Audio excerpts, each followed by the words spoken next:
Okay, hello everyone, thank you for joining. आज हमारा lecture 2 है जिसमें हम नेचर ऑफ पॉलिटिकल थ्योरी के बारे में बात करेंगे। प्रीवियस ईयर पेपर्स में हम देख रहे हैं कि जो यूनिट है, फर्स्ट यूनिट है पॉलिटिकल थ्योरी की, जिसमें हम बेस को कवर करना होता है कि पॉलिटिकल थ्योरी क्या है, अलग अलग अप्रोचेस क्या हैं, कौन कौन से थिंकर्स हैं जो इसमें कंट्रीब्यूट करते हैं।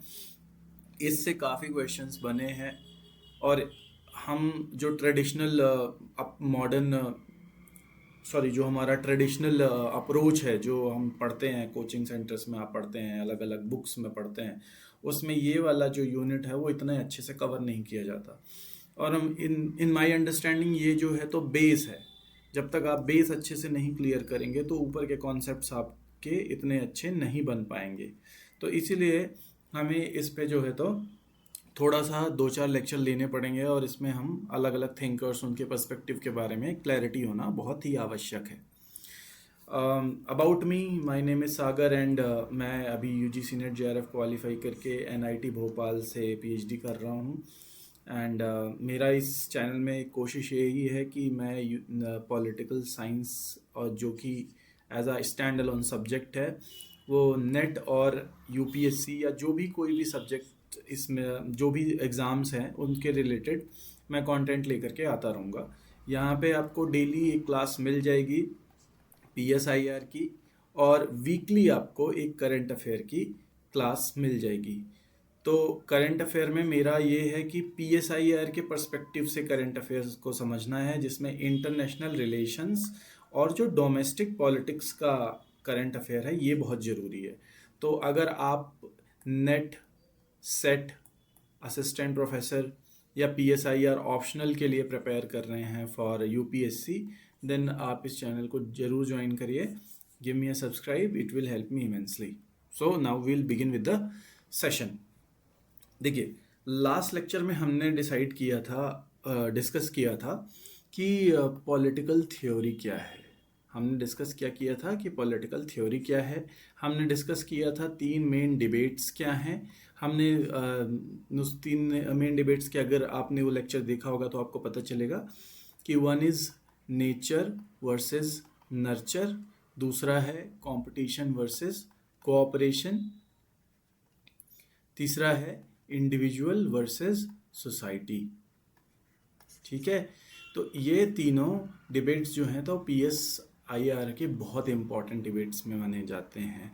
तो आप उस लेक्चर को ज़रूर देखिएगा, इसके बाद आप इस लेक्चर पे आइए ताकि आपको एक हॉलिस्टिक अंडरस्टैंडिंग डेवलप हो सके कि हम यहाँ पे क्या डिस्कस कर रहे हैं। Now in this lecture we are going to discuss about dualistic nature of political theory. ये हमने पिछले लेक्चर में भी किया है कि एक है पॉलिटिकल साइंस और एक है पॉलिटिकल फिलॉसफी। दोनों के बीच में क्या कॉन्ट्राडिक्शन होता रहता है और उस कॉन्ट्राडिक्शन के अलग अलग थिंकर्स कौन कौन से, कौन क्या बोलता है। दूसरा हम डिस्कस करेंगे कि अलग अलग फ्रेमवर्क होते हैं किसी भी फिनोमेना को पढ़ने के। तो एक हो गया आपका डिस्क्रिप्शन, एक हो गया एक्सप्लेनेशन, एक हो गया इवेल्युएशन। तो इन दोनों में क्या फ़र्क है। फिर हम समझेंगे कि पॉलिटिकल फिलॉसफी और एम्पिरिकल पॉलिटिकल साइंस में क्या अंतर है। तो ये दोनों आपस में ओवरलैपिंग है। देन हम पढ़ेंगे कि अलग अलग अप्रोचेस क्या हैं पॉलिटिकल थ्योरी के। तो आज हम कोशिश करेंगे कि ट्रेडिशनल अप्रोच को हम पढ़ें, क्योंकि लेक्चर काफ़ी बड़ा हो जाएगा। तो नेक्स्ट लेक्चर में हम मॉडर्न और कंटेम्प्रेरी ब्रांचेस को पढ़ेंगे। Okay, so what is political theory. कल हमने ये चीज़ डिस्कस करी थी ऑन अवर फर्स्ट लेक्चर कि पॉलिटिकल थ्योरी में हम क्या करते हैं कि एथिकल आइडियाज़ को वैल्यूज़ को मैप करते हैं, किसमें, विद एम्पेरिकल एविडेंस। एक एग्जांपल दिया था कल की क्लास में मैंने कि एक कोई ट्राइब हैं जिन्होंने कभी शहर नहीं देखा, और वो आकर के देखते हैं सिग्नल में कि ट्रैफिक सिग्नल देखते हैं, वहाँ देखते हैं कि एक सिग्नल है जहाँ पे 3 बत्तियाँ हैं। लाल बत्ती होती है तो यहाँ पे चलती हुई गाड़ियाँ रुक जाती हैं, और अगर हरी बत्ती होती है तो ये चलने लगती होती हैं, और पीली बत्ती होती हैं तो ये स्लो हो जाती हैं। ठीक है जी। अब ये जब शुरू में ये देखेंगे तो इनको बड़ा ही रैंडम लगेगा कि ये लोग कर क्या रहे हैं। फिर ये जब इसको देखेंगे कि ये पर्टिकुलर साइन है जिस साइन से ये अपना एक्शन परफॉर्म कर रहे हैं, तो जब ये साइन को एक्शन को सबको मिला देंगे तो ये क्या, इनके मन में एक थ्योरी बनेगी, और ये थ्योरी क्या आ जाएगी, स्ट्रक्चर्ड ऑब्जर्वेशन हो जाएगा, जिसमें ये बोल सकेंगे कि अगर ये जो है तो कंट्रोल करने के लिए बनाई गई है, तो अगर लाल हो जाएगा तो रुकना है, ग्रीन हो जाएगा तो चलना है, और येलो हो जाएगा तो धीरे हो जाना है। ठीक है जी, समझ गए आप। तो पॉलिटिकल थ्योरी क्या है कि स्ट्रक्चर्ड फ्रेमवर्क है जिसमें हम एम्पेरिकल एविडेंस को एथिकल आइडियाज़ के साथ मैप करके पढ़ते हैं। ये एथिकल आइडियाज़ हमारी वैल्यूज़ होती हैं, जैसे कि जस्टिस, लिबर्टी, इक्वलिटी एट्सेट्रा, जो कि हम आगे चल के इनकी एक अलग अलग क्लास लेंगे। तो ये एक डिस्क्रिप्टिव मॉडल भी प्रोवाइड करता है, एक नॉर्मेटिव गाइड भी प्रोवाइड करता है। देखिए, डिस्क्रिप्टिव या डिस्क्रिप्शन से बना है डिस्क्रिप्टिव, इसका मतलब होता है किसी चीज़ को डिस्क्राइब करना। क्या करना? डिस्क्राइब करना। तो जैसे आप बोलते हैं कि लेट्स सपोज कि कोई वोट कैसे करता है, वोट कैसे करता है, तो आप बताने लगोगे कि आपको जाना है पोलिंग बूथ के दिन, उसमें पोलिंग बूथ में जा कर के आपको पर्चा भरना है, पर्चा में आपको एक टिक करना है कि आप किसको वोट देना है, या वोटिंग मशीन में जा कर के आपको बटन दबा देना है कि आपकी फेवरेट पार्टी ये है, इसको आपको वोट देना है। ठीक है जी।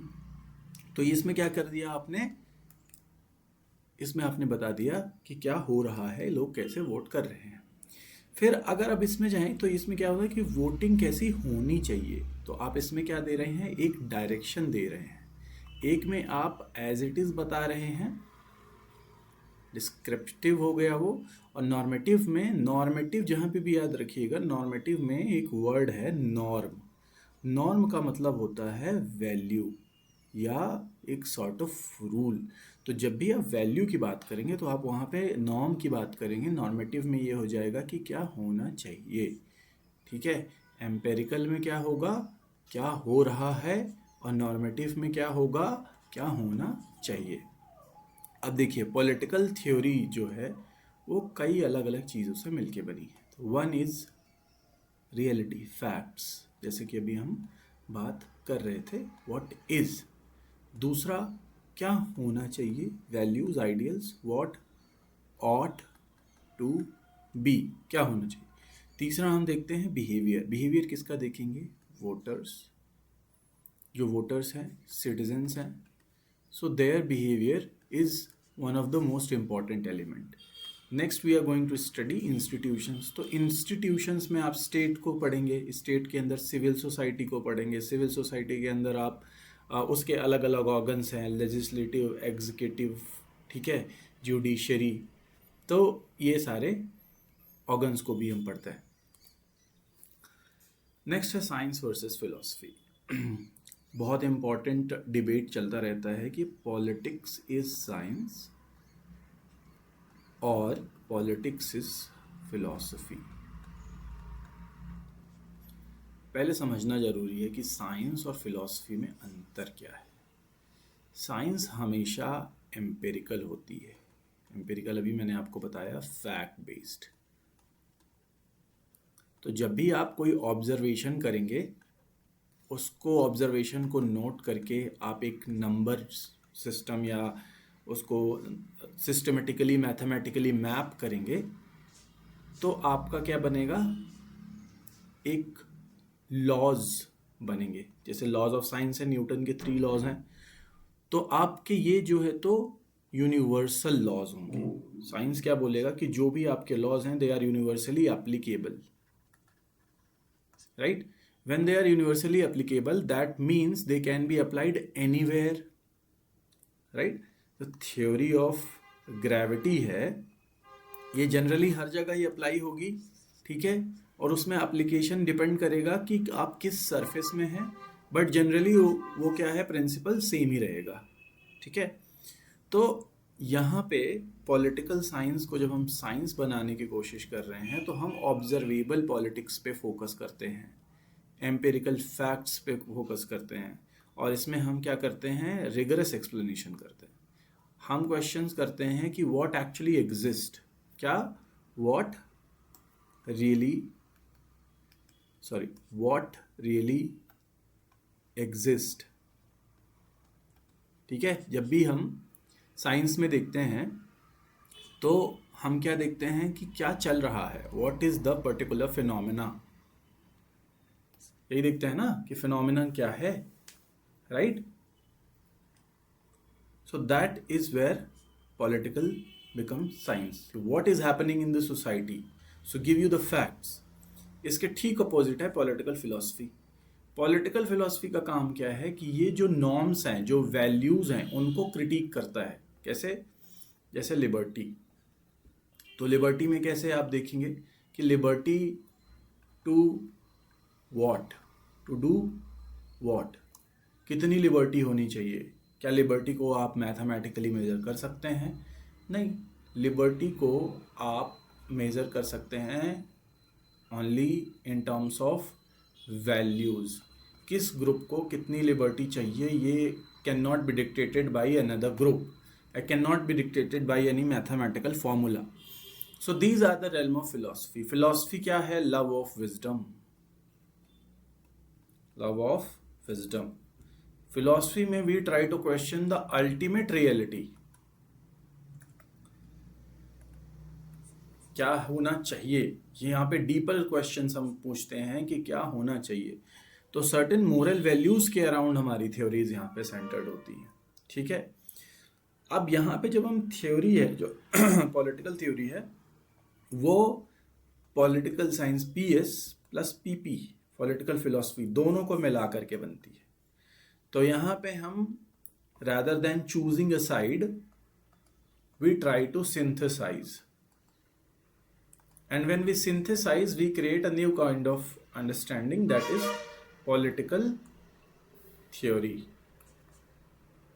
I hope it is clear. ठीक है, अब एक थिंकर हुए जिनका नाम है यूजीन मीहन। इनके ऊपर क्वेश्चंस आते हैं, आप इनके ये जो है तो एलिमेंट्स जो इनके आप जरूर याद रखिएगा। तो मीहन ने 3 तरह का क्लासिफिकेशन किया है ऑन पॉलिटिकल थ्योरी। तो पहला है डिस्क्रिप्शन, दूसरा है एक्सप्लेनेशन, तीसरा है इवैल्यूएशन। ठीक है, डिस्क्रिप्शन में हम क्या करते हैं, हम डिस्क्राइब करते हैं एक पर्टिकुलर फिनोमेना को। ठीक है, describe the phenomena. So let's say voter behaviour. Voter behaviour क्या है? एक फिनोमेना है, उसको हम डिस्क्राइब कर रहे हैं फैक्ट से कि वोटर टर्नआउट वाज 56%। इससे ज़्यादा ऊपर नीचे कुछ नहीं बोला जाता कि क्यों 56% है और क्या है। उसमें क्या बोला गया कि 56% was the voter turnout. True.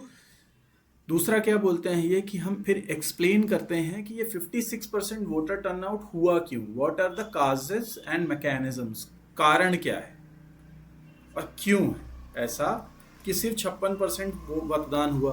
तो यहाँ पे हम कॉजेस की बात करते हैं, कॉजेलिटी। ठीक है, हम एक्सप्लेन करने की कोशिश कर रहे हैं उस फिनोमेना को। फिर होता है आपका इवैल्यूएशन। तो इवैल्यूएशन में क्या करते हैं कि हम एथिकल जजमेंट, वैल्यूज़ को लेकर के आ जाते हैं। इवैल्यूएट को करने में जब हम जज करते हैं कि क्या कारण हो सकता है, क्या वैल्यूज़ हो सकती हैं जिसकी वजह से कि बहुत सारे लोग अनहैप्पी रहे होंगे, ठीक है, अबाउट सर्टेन पॉलिसीज, या there are so many people who just don't care, they don't have faith in the system. जब आपका सिस्टम में फेथ नहीं है तो आप क्या करेंगे, आप वोट नहीं करेंगे। So this is the 3 level of classification, description, explanation and evaluation, that is given by Eugene Meehan and when he classified political theory, and that's when he give these descriptions. इसको आप याद कर लीजिएगा, these are the questions that are being asked in the net exam. वो ऐसे questions पूछ लेते हैं कि which of the following are not, या विच आर, ऐसे करके three criteria that are given by Eugene Meehan when he tried to classify three elements of political theory. ठीक है, अब इसी के ऊपर अगर आप देखें तो एक एग्जांपल हम ले लेते हैं कि डिस्क्रिप्शन में, तो व्हेन वी आर डिस्क्राइबिंग, तो इसका एक एग्जांपल है कि हमने कह दिया India is a constitutional democracy. ठीक है, भारत एक संवैधानिक लोकतंत्र है, संवैधानिक लोकतंत्र, कॉन्स्टिट्यूशनल डेमोक्रेसी। ठीक है, ये फिर हमने कह दिया कि parliament poses two independent houses, मतलब हमारी संसद के पास दो इंडिपेंडेंट हाउसेस हैं। उसमें से कौन से होगा? एक हो गया लोकसभा लोअर हाउस, एक हो गया Rajya Sabha upper house, state house and lower house. इसमें हमने क्या बोला? क्या हो रहा है और एम्पेरिकल डेटा, क्या हो रहा है, क्या है, what happened and what is, इसमें ये क्वेश्चंस पूछे जाते हैं। तो इसमें वैल्यू इंडिपेंडेंट क्वेश्चंस हैं, ये इनमें कोई वैल्यूज है नहीं है, they are just pure form of questions. Next explanation है। एक्सप्लेनेशन में हम क्या करते हैं, जैसे एक क्वेश्चन आप ले लीजिए कि क्या कारण है कि इंडिया में कोलिशन गवर्नमेंट फॉर्म होती है, क्या कारण है? पहले में डिस्क्रिप्शन में हम क्या बोलेंगे कि India has a coalition government. Description क्या देंगे कि India has a coalition government, right.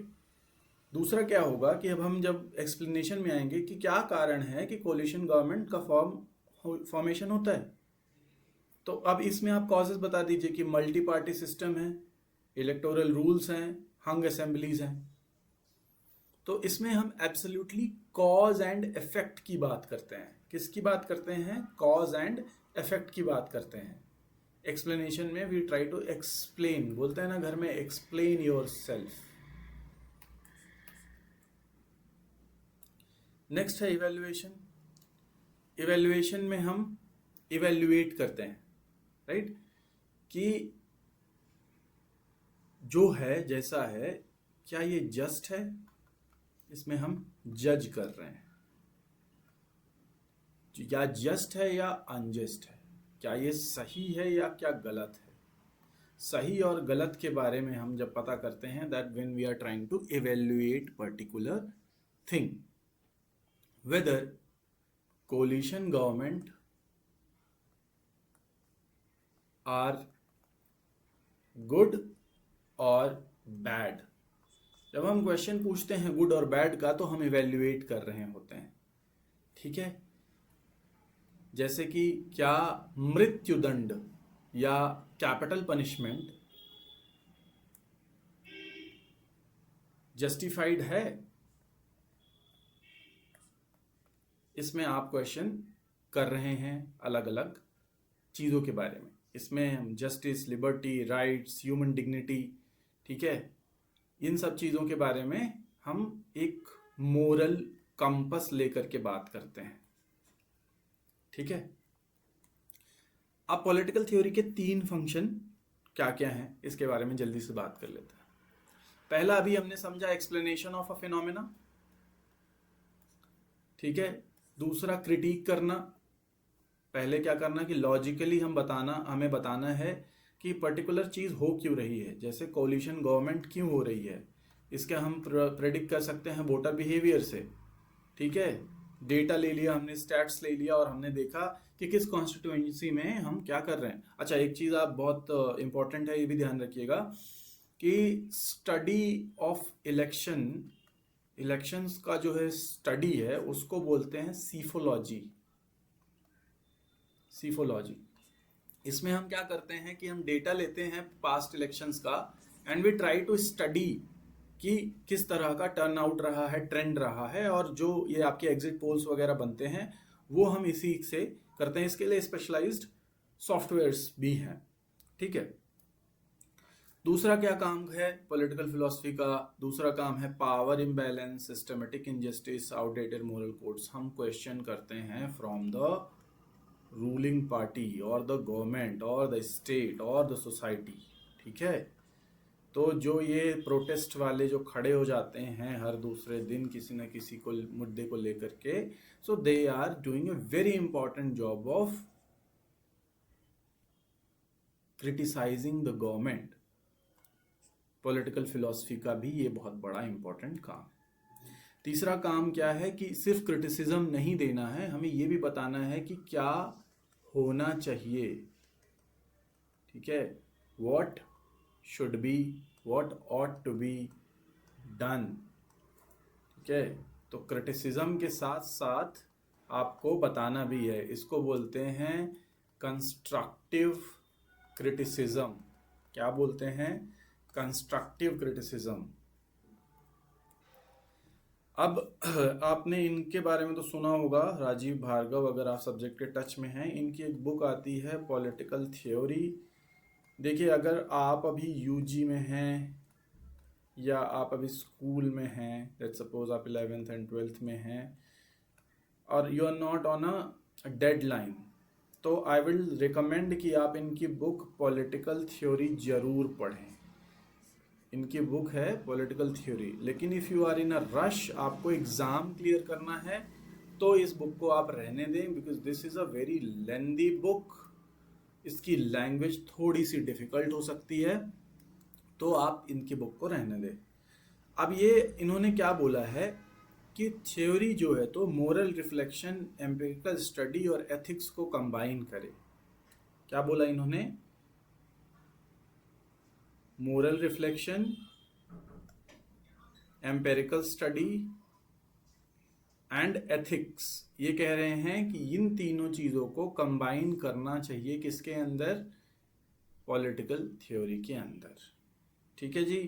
अब इनके 3 इंपॉर्टेंट एलिमेंट्स हैं, उसके बारे में हम बात करेंगे। पहला है प्रेस्क्रिप्टिव एलिमेंट। प्रेस्क्रिप्टिव से आपको पता चला, प्रेस्क्रिप्शन लिखता है ना डॉक्टर, किसी चीज़ को प्रेस्क्राइब करना।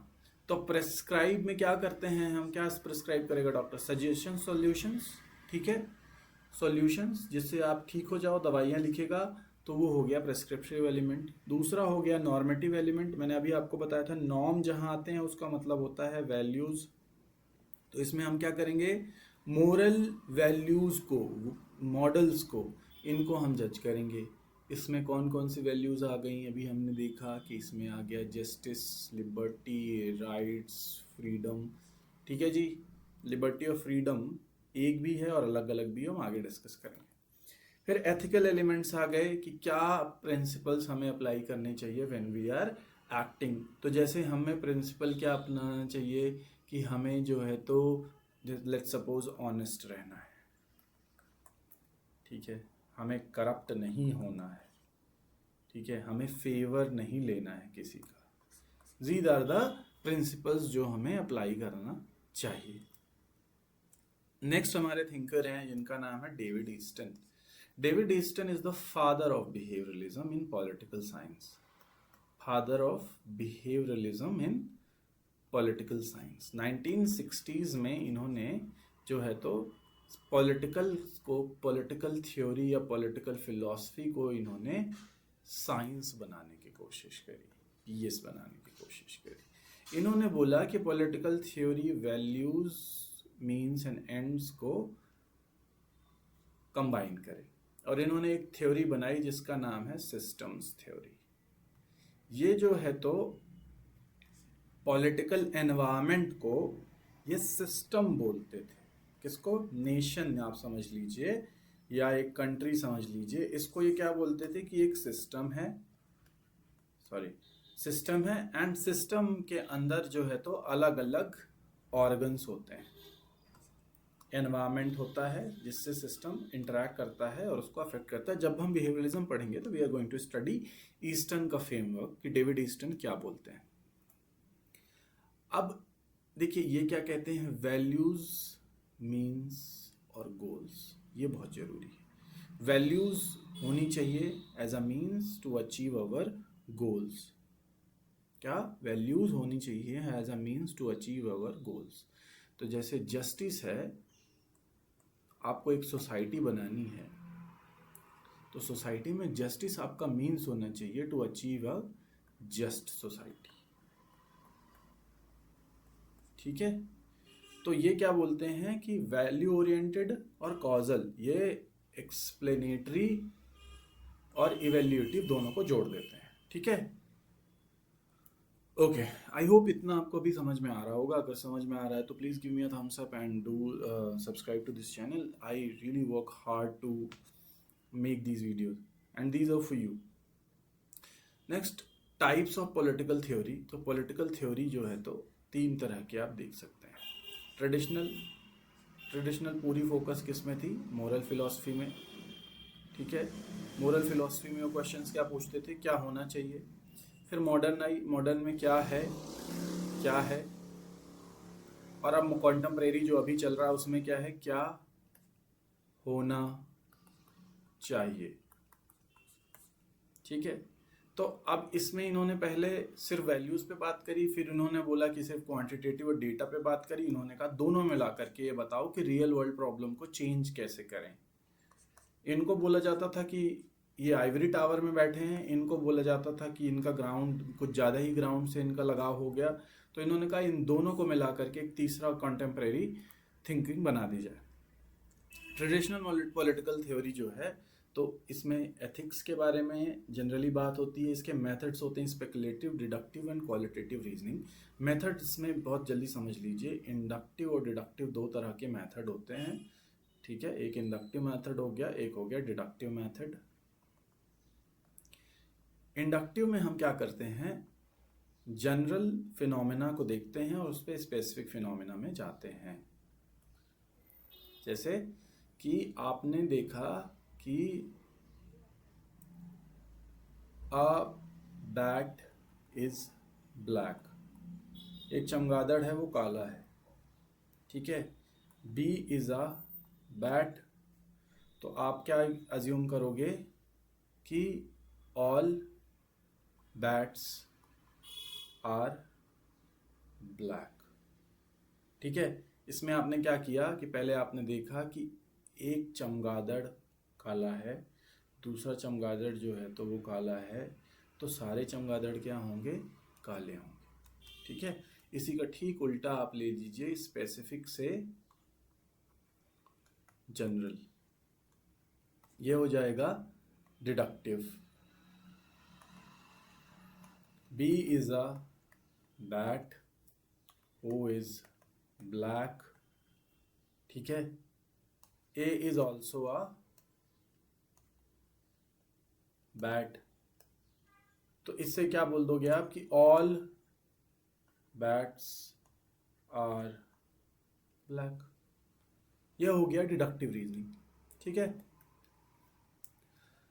अब इनके हिसाब से क्या है, इस ट्रेडिशन के हिसाब से कि सारे प्रिंसिपल्स टाइमलेस हैं। मतलब कभी भी आप देखेंगे प्लेटो, अरिस्टोटल, लॉक, रूसो, ये लोग क्या बोलेंगे कि जस्टिस हमेशा जस्टिस सही रहेगा, कभी भी न्याय गलत नहीं होगा। और ये यूनिवर्सल वैल्यू की बात करते हैं। किसकी बात करते हैं, यूनिवर्सल वैल्यू सिस्टम की बात करते हैं कि आप किसी भी दशक में किसी भी टाइम पे इन वैल्यूज को आप खत्म नहीं कर सकते। That is what we meant by timelessness. इसमें हम जब पढ़ेंगे वेस्टर्न पॉलिटिकल थिंकर तो हम प्लेटो के बारे में पढ़ेंगे, अरिस्टोटल के बारे में पढ़ेंगे, लॉब के बारे में पढ़ेंगे, रूसो के बारे में पढ़ेंगे, इसमें हॉब्स भी होना चाहिए, इनके बारे में हम पढ़ेंगे। इसको हम नॉर्मेटिव अप्रोच से भी जोड़ते हैं क्योंकि वैल्यू सिस्टम की बात करते हैं। ठीक है, नेक्स्ट मॉडर्न पॉलिटिकल थ्योरी किस पे अभी हमने बात करी, किस पे बात करते हैं, ऑब्जर्वेशन। ठीक है, ऑब्जर्वेशन से हम क्या लेके आएंगे, फैक्ट्स लेके आएंगे। ठीक है, फैक्ट से हम एक्सपेरिमेंटल स्टडीज करेंगे। तो ये हैवी फोकस किस में करते हैं, स्टैट्स पे, स्टैट्स मतलब स्टैटिस्टिक्स, ठीक है। अब ये किस पे इनका मेन क्या फोकस क्या है, वोटर बिहेवियर, इंडिविजुअल बिहेवियर और group action rather than rules. कि रूल्स तो कुछ भी बन जाते हैं, लेकिन how people are approaching those rules, that is most important task, right. So rules are different in ground reality.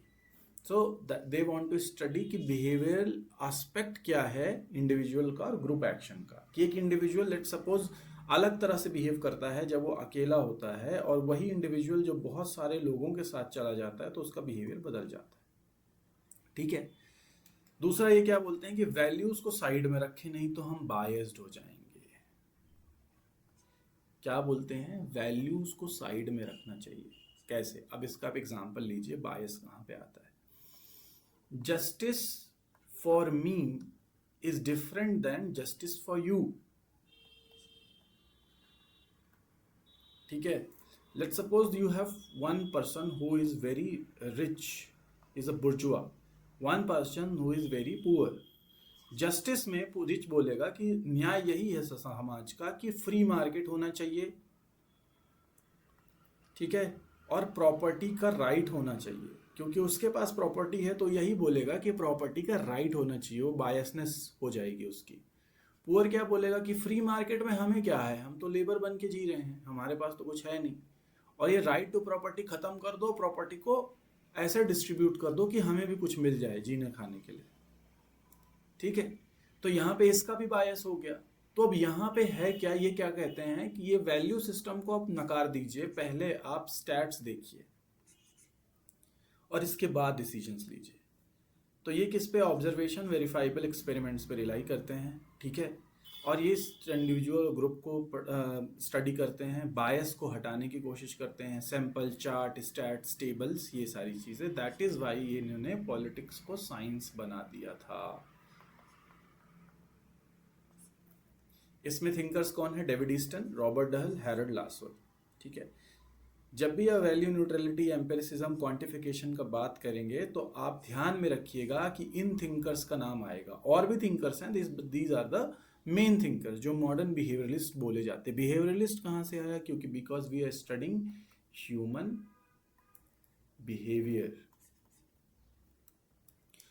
अब आते हैं कंटेम्प्रेरी पॉलिटिकल थ्योरी। तो कंटेम्प्रेरी पॉलिटिकल थ्योरी में आप किसका सिंथेसिस मिलेगा आपको, इसमें आपको सिंथेसिस मिलेगा मॉडर्न पॉलिटिकल थ्योरी का और ट्रेडिशनल पॉलिटिकल थ्योरी का। इनको दोनों को मिला करके हमने क्या बना दिया, कंटेम्प्रेरी पॉलिटिकल थ्योरी। अब इसमें क्या है, they want to focus on solving real issues,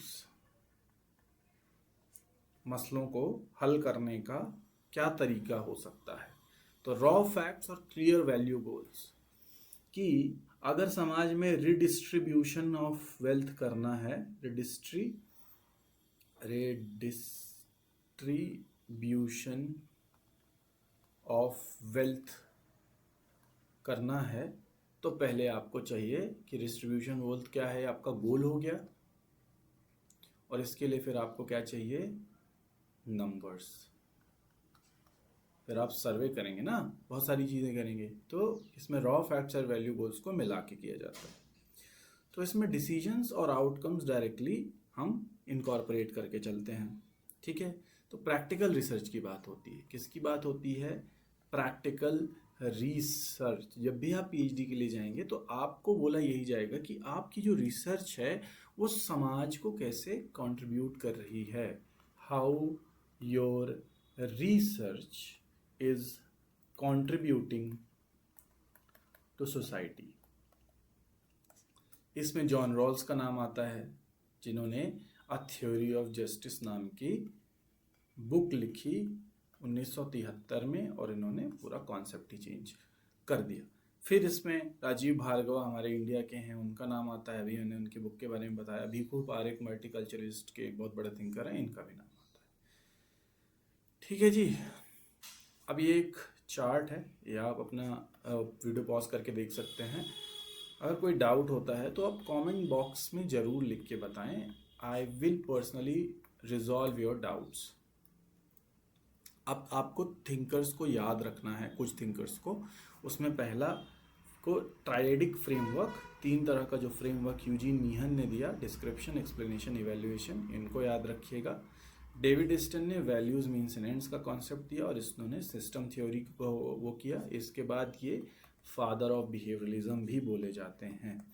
अच्छा, इसके नोट्स जो हैं तो इस पीपीटी को मैं अपलोड कर दूंगा टेलीग्राम चैनल में, तो उसमें आप जो है तो जा कर के ये एक्सेस कर सकते हैं। इसके प्रॉपर नोट्स मैं आपको कुछ टाइम बाद प्रोवाइड करूंगा। तो फिलहाल के लिए मैंने आपको बुक्स और ये बता दिया है, आप देख सकते हैं। एंड्रू हैकर जो हैं, इन्होंने डुअल एवोल्यूशन की बात करी है। इन्होंने कहा है कि थ्योरी को कंबाइन करने के लिए आइडियाज़, हिस्ट्री ऑफ आइडियाज़ मतलब वही ट्रेडिशनल पॉलिटिकल थ्योरी को, और बिहेवियरल स्टडीज़ को मतलब मॉडर्न पॉलिटिकल थ्योरी को जोड़ देना चाहिए। फिर राजीव भार्गव ने 3 कंपोनेंट दिए हैं पॉलिटिकल थ्योरी के, प्रिस्क्रिप्टिव, नॉर्मेटिव और एथिकल। और सबाइन ने, ये सबाइन जो है तो ये भी बहुत बड़े थिंकर हैं, इनके बारे में हम धीरे धीरे पढ़ते रहेंगे जैसे जैसे पॉलिटिकल थ्योरी में हम आगे बढ़ते रहेंगे। तो सबाइन ने पॉलिटिकल थ्योरी को फैक्चुअलिटी, वैल्यूएशन और कॉजलिटी मिला करके बताया है। ठीक है, ये क्विक रिवीजन है, आप इसका चाहें तो स्क्रीनशॉट ले सकते हैं। ठीक है, नेक्स्ट फिर एक बारी आप ये देख सकते हैं कि अभी हम इसमें क्या पढ़ा रिवीजन में। तो क्रो फ्रेमवर्क क्या है कि थ्योरी में हम साइंस और फिलॉसफी को मर्ज कर देते हैं, फैक्ट्स, मैकेनिज्म और जजमेंट्स को अलग अलग किया जाता है, मीहन ने बोला। अभी हमने गोल्स एंड मीन्स के लिए वैल्यूज़ को कैसे यूज़ करना है ईस्टर्न से पढ़ा। ठीक है, एंड अब एक क्वेश्चन जो है ये आता है कि क्या political science can PS truly exist without values? ये सोचने की बात है, आप सोचिएगा। ओके, सो नेक्स्ट क्वेश्चन मैं आपसे पूछना चाहूँगा कि क्या पॉलिटिकल थ्योरी हमें ये बताए कि क्या होना चाहिए, या ये बताए, एक्सप्लेन करे कि क्या हो चुका है। जो अभी हमने पढ़ा यही सेंट्रल डिबेट चलता रहता है कि what is and what ought to be. क्या हो गया इसमें? प्रेस्क्रिप्टिव और इवैल्यूएटिव, जो हमने पीछे पढ़ा। देखिए, ट्रेडिशनल में वैल्यूज़ की बात करी, बिहेवियरलिज्म में फैक्ट की बात करी, फिर हम साइंटिफिक एम्पिरिज्म की बात करते हैं, फिर इसके बाद रेलेवेंस एंड एक्शन की बात करते हैं। रेलेवेंस एंड एक्शन में क्योंकि हमने इसको प्योर साइंस बनाने की कोशिश करी तो इसका डिक्लाइन चालू हो गया। पॉलिटिकल थ्योरी को लोग कहने लगे कि ये तो बस ऊपर बैठ के बातें करते रहते हैं, ग्राउंड लेवल पे तो कुछ करते नहीं हैं। तो फिर इन्होंने क्रेडो ऑफ रिलेवेंस करके, डेविड ईस्टन ने ही एक लेक्चर दिया था जिसका इन्होंने बोला क्रेडो ऑफ रेलेवेंस। और क्रेडो ऑफ रेलेवेंस में इन्होंने बोला कि नहीं, पॉलिटिकल थ्योरी है, रेलेवेंट है, उसको कैसे करना है। और आज हम कंटेम्प्रेरी में देख रहे हैं फैक्ट्स को वैल्यूज़ के साथ कंबाइन करके कैसे काम करना है। अभी ये हम एक बेसिक अंडरस्टैंडिंग ले लेंगे। तो अभी हमने नॉर्मेटिव पे बात किया, वैल्यूज़ के अराउंड। फिलोसॉफिकल में लॉजिक, डिडक्शन के बारे में बात होती है, स्टैटिस्टिकल सर्वे को अवॉइड करते हैं। यूनिवर्सल आइडियाज़ मतलब टाइमलेस हैं, अनचेंजेबल हैं, जैसे कि अभी हमने देखा कि जस्टिस या लिबर्टी, ये हमेशा से ग्रीक से भी अभी चले आ रहे हैं, आगे भी चलते रहें, क्योंकि जब तक इंडिविजुअल रहेंगे वो जस्टिस की भी डिमांड करेंगे, राइट्स की भी डिमांड करेंगे, फ्रीडम की भी डिमांड करेंगे, पावर की भी डिमांड करेंगे। तो हम इसमें क्या है कि हम जस्ट एक्सप्लेन नहीं करते हैं पॉलिटिक्स को, हम जजमेंट पास करते हैं सिस्टम को लेकर के, हम जज करते हैं। तो लॉजिक, हिस्ट्री, टेक्सचुअल डायलॉग को कौन करता है? ये ट्रेडिशनल पॉलिटिकल थ्योरी। ठीक है जी।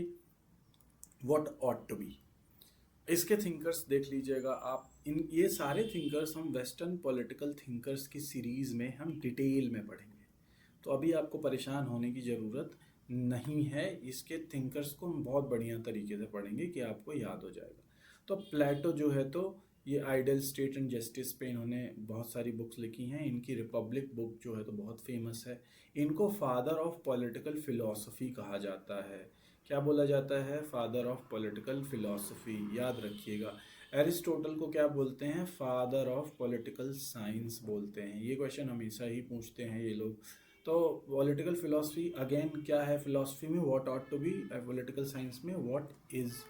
ठीक है, सॉरी यार ये पेंसिल बहुत परेशान करती है। अरिस्टोटल क्या है, father of political science. Science क्या क्वेश्चन करेगा, व्हाट इज। अच्छा, तो ये अरिस्टोटल जो है तो प्लेटो के शिष्य रहे हैं, डिसाइपल रहे हैं। तो इन्होंने पॉलिटिकल फिलॉसफी दी, इन्होंने पॉलिटिकल साइंस दी। इसके बाद हम जॉन लॉक को देखते हैं, नेचुरल राइट्स की बात करते हैं। ठीक है, जो कि मॉडर्न लिबरल वैल्यूज़ का फिलोसॉफिकल बेसिस है। लॉक का जो है तो सोशल कॉन्ट्रैक्ट करके इन्होंने बुक लिखी हैं जिसपे ये अलग अलग थ्योरीज देते हैं। फिर रूसो हैं जो कि फ्रेंच फिलोसफर हैं, इनको फादर ऑफ फ्रेंच रेवोल्यूशन बोला जाता है। फ्रेंच रेवोल्यूशन अगर आपको याद हो तो मेरे ख्याल से 9th एंड 10th की हिस्ट्री की बुक में 1789 में दिया गया में हुआ था ये, और ये बहुत अच्छे से 9th एंड 10th की बुक में कवर है। तो ये जो 1789 का फ्रेंच रेवोल्यूशन जिसमें egalite, liberte and fraternity, liberty, egalitarianism, equality और फ्रेटर्निटी, ये 3 कॉन्सेप्ट कहाँ से आए थे, फ्रेंच रेवोल्यूशन को। और इसको इंस्पायर किसने किया था, जॉन जॉक रूसो ने। He is one of my favourite philosopher. आगे चल के हम इनके बारे में बड़े विस्तार से पढ़ेंगे। फिर लियो स्ट्रास हैं, इन्होंने बोला कि जब पॉलिटिकल साइंस जो है तो नीचे जाने लग गया, क्योंकि वैल्यूज़ को इन्होंने छोड़ दिया था, रेलेवेंस ख़त्म होने लग गया था, तो इन्होंने डिफेंड किया कि क्लासिकल आइडियाज़ बेटर हैं कंपेयर टू साइंस। ठीक है, तो नॉर्मेटिव आइडियाज़ को इन्होंने डिपेंड किया फ्रॉम साइंस। फिर दांते जार्माइनो ने ट्रेडिशन ऑफ इंक्वायरी की बात करी और इन्होंने बोला कि थ्योरी को मोरल डायलॉग से इन्होंने डिफेंड किया।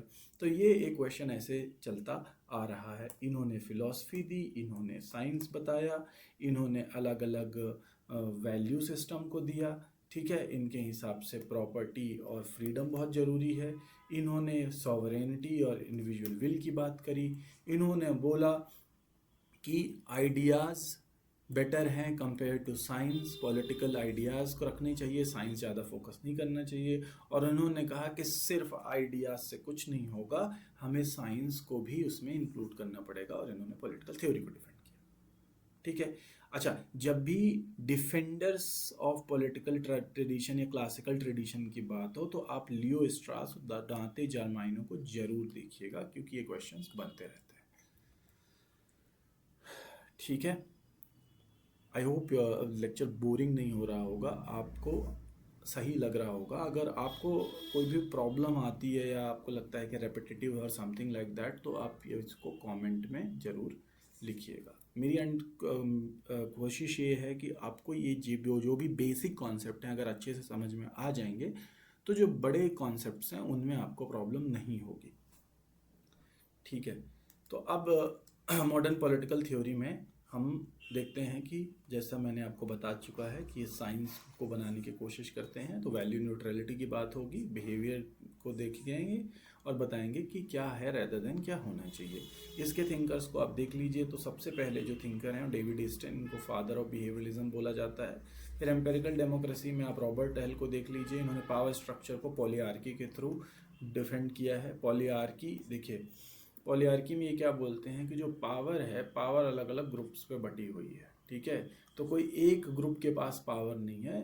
तो जब मोनार्की सुना आपने, मोनो मतलब होता है वन, पॉली मतलब होता है मैनी, ये याद रखिएगा। जहाँ पे भी मोनो आ गया तो मोनार्की मतलब क्या है, किसके पास पावर है, एक व्यक्ति के पास।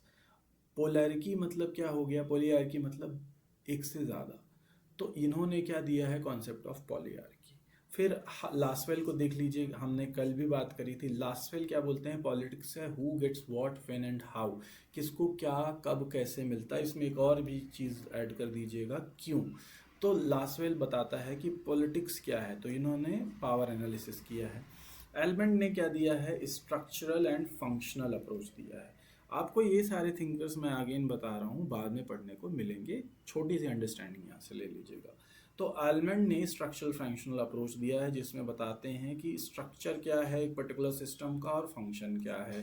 तो इन्होंने ग्लोबल पॉलिटिकल सिस्टम को बताया है। इसको हम कंपैरेटिव एनालिसिस में विस्तार से पढ़ेंगे।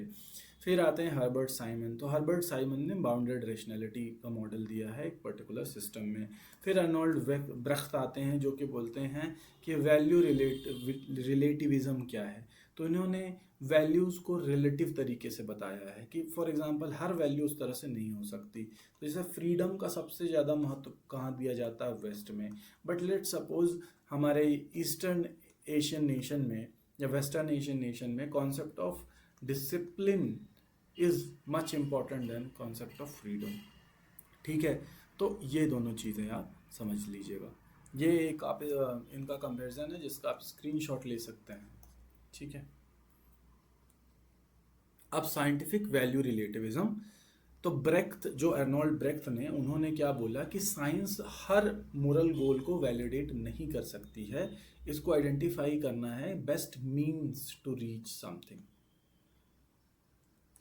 अभी मैंने आपको क्या बताया कि जैसे मिडिल ईस्टर्न नेशंस हैं, यहाँ का जो सिस्टम है वो बहुत ही डिफरेंट है कंपेयर टू वेस्ट। तो जब यूएस ने अफ़गानिस्तान को डेमोक्रेसी बनाने की कोशिश करी, यहाँ के लोगों ने रिजेक्ट कर दिया, इराक के लोगों ने रिजेक्ट कर दिया, और उनके अगेंस्ट क्या हुआ, आईएसआईएस या आईएसआईएल जैसे अलग अलग ग्रुप्स खड़े हो गए। तो ये क्या हो रहा है यहाँ पे ये हो रहा है कि जो वैल्यूज़, ज़रूरी नहीं कि आपकी वैल्यूज़ हमारे यहाँ पे कंपैटिबल हों। So value system is very important here, right. तो ये क्या बोलते हैं कि साइंस को अभी मोरल गोल्स को वैलिडेट नहीं कर सकती, बस ये बता सकती है कि क्या सबसे बढ़िया तरीका है to reach those moral goals. समझ गए आप। जैसे कि हमने एक मोरल गोल ले लिया, पॉवर्टी एलिविएशन। साइंस कभी ये नहीं बता सकता कि पॉवर्टी एलिविएशन से सही गोल है या नहीं है, इसको वैलिडेट नहीं कर सकता, बट ये बता सकता है कि गरीबी हट कैसे सकती है। ठीक है, तो गोल आपका वैल्यू बेस्ड होना चाहिए, फिर उसकी साइंटिफिक टेस्टिंग होनी चाहिए, और फिर कौन सी सबसे बेस्ट पॉलिसी है उसको अचीव करने के लिए, ये चीज़ कौन बताता है, अर्नोल्ड ब्रेख्त अपनी थ्योरी में जिसका नाम है साइंटिफिक वैल्यू रिलेटिविज्म। नेक्स्ट है rational choice theory. Rational choice theory में ये हम अज्यूम करते हैं कि इंडिविजुअल्स जो हैं, एक्टर्स हैं, वो सिस्टमेटिक लॉजिकल डिसीजन बनाते हैं ताकि उनका सेल्फ इंटरेस्ट और पब्लिक बेनिफिट मैक्सिमाइज हो सके। कैसे लॉजिकल डिसीजंस? तो पहले तो आपको ये मान लिया रेशनल में, जैसे कि हमने कल भी ये चीज़ पढ़ी थी कि क्या हम इमोशनल ड्रिवन होते हैं या रेशनल ड्रिवन होते हैं। तो humans are generally rational driven. इनका मानना है कि हम रेशनल ड्रिवन होते हैं, हमारे पास रीज़न होती है, सोचने समझने की क्षमता होती है, तो हम उसमें जो है तो अपने डिसीजंस बनाते हैं on the basis of systematic logical decisions बनाते हैं, जिससे हमारा सेल्फ इंटरेस्ट और पब्लिक इंटरेस्ट दोनों मैक्सिमाइज किया जा सके। ठीक है, सेल्फ इंटरेस्ट में हम अपने लिए सबसे बेस्ट डिसीजंस बनाते हैं, इसमें हम रैंक पॉलिसी गोल्स, और इसमें हम कॉस्ट और बेनिफिट को कंपेयर करते हैं। इसमें मोस्टली जो इकोनॉमिस्ट्स हैं वो आते हैं। अब इनमें से एक इकोनॉमिस्ट आप ले लीजिए, एंथनी डाउन्स, जिन्होंने क्या दी है, economic theory of democracy. Kenneth Arrow ने इम्पॉसिबिलिटी थ्योरम दी है। जेम्स बुकानन ने पब्लिक चॉइस थ्योरी पायनियर करी है, और गॉर्डन टलक ने अलग अलग कॉन्स्टिट्यूशनल कंसेंसस मॉडल को एनालाइज किया है।